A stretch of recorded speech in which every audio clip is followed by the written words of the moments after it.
Hello students, I am Shivam Sahu. आज जो हम बात करने वाले हैं exercise 5.1 question number 31 and question number 32। Okay, so here our question number 31 is show that the function defined by f x equal to this is a continuous function. आपको यहाँ पर बोला है शो दैट द फंक्शन, आपको ये function given है is a continuous function. आपको बोला है कि ये जो फंक्शन गिवन है आपको इसको कंटिन्यूस बताना है। तो कैसे बताएंगे आप देखिएगा।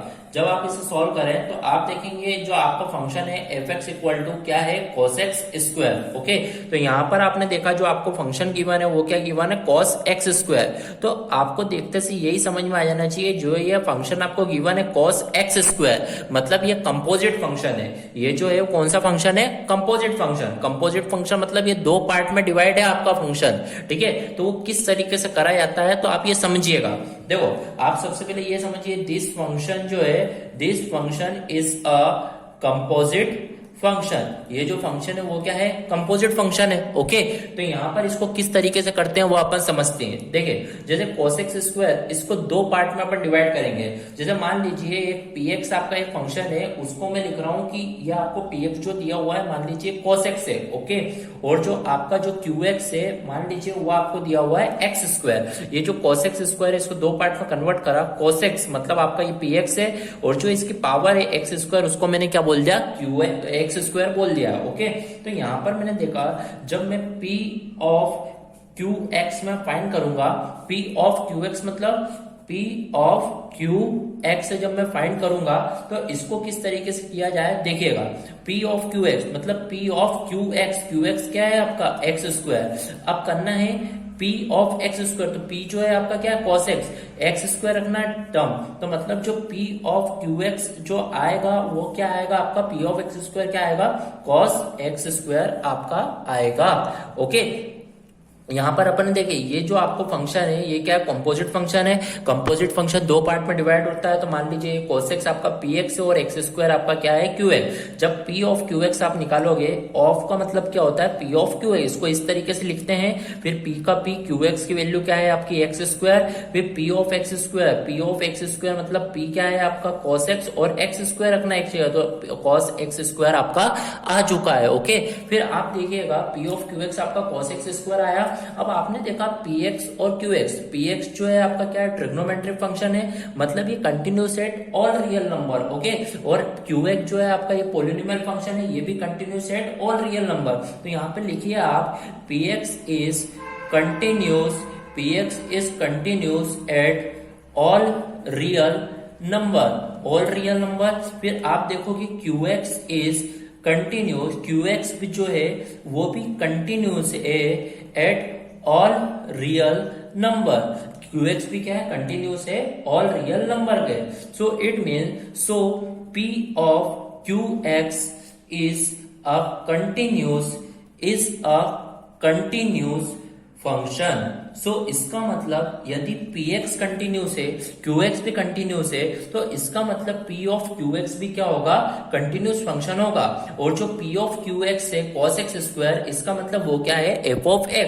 So it means f of x is a continuous function. क्या होगा, कंटिन्यूस फंक्शन।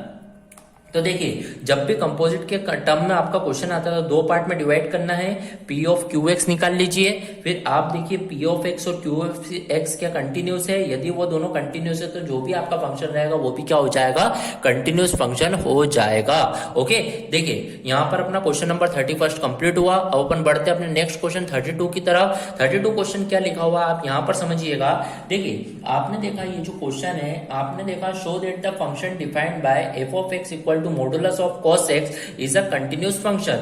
आपको यहाँ पर फंक्शन गिवन है f of x equal to modulus of cos x, तो इसको भी आपको कंटिन्यूस फंक्शन बताना है। तो देखिए, आपने देखा आपको जो फंक्शन गिवन है is a modulus of cos x आपको गिवन है। अब आपको देखते ही समझ में आ जाना चाहिए जो भी आपको ये फंक्शन गिवन है वो आपको मॉडुलस भी गिवन है। तो यहाँ पर ये जो फंक्शन है ये कंपोजिट फंक्शन है, तो यहाँ पर आप बोल दीजिए this function is a composite function. ये जो फंक्शन है वो कौन सा फंक्शन है? Composite function. अब यदि कंपोजिट फंक्शन है तो ये दो पार्ट में डिवाइड होगा। तो यहाँ पर अपन देखेंगे जो px होगा वो होगा आपका मॉडुलस ऑफ x, लिख देते हैं अपन, या मॉडुलस ऑफ x, और qx जो होगा वो आपका यहाँ पर होगा cos x। क्या होगा? cos x। जो मॉडुलस ऑफ x था उसको px बोल दिया, और cos x जो है उसको क्या बोल दिया अपन ने? q of x। तो यहाँ पर अपन देखेंगे जब p of qx upon find करेंगे, p ऑफ qx मतलब p ऑफ qx को इस तरीके से लिखा जाएगा। ओके, तो p ऑफ qx फाइंड करेंगे मतलब p ऑफ qx की जगह पर अपन क्या लिखेंगे?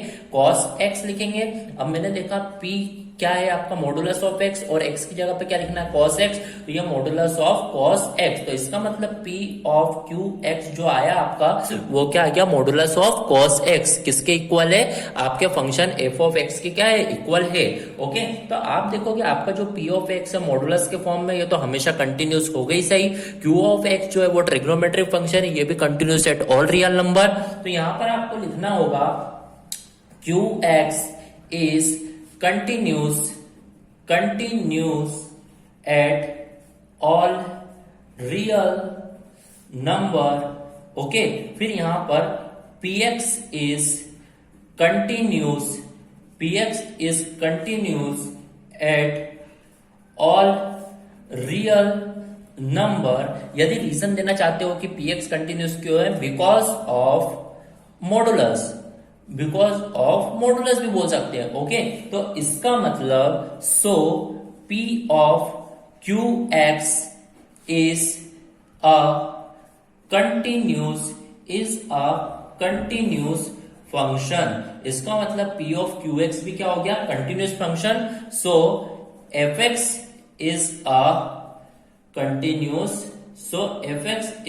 Continuous function. ओके, तो इस तरीके से आपको ये क्वेश्चन को सॉल्व करना होगा। Okay, so here our question number 31 and 32 of exercise 5.1 is completed. Thank you.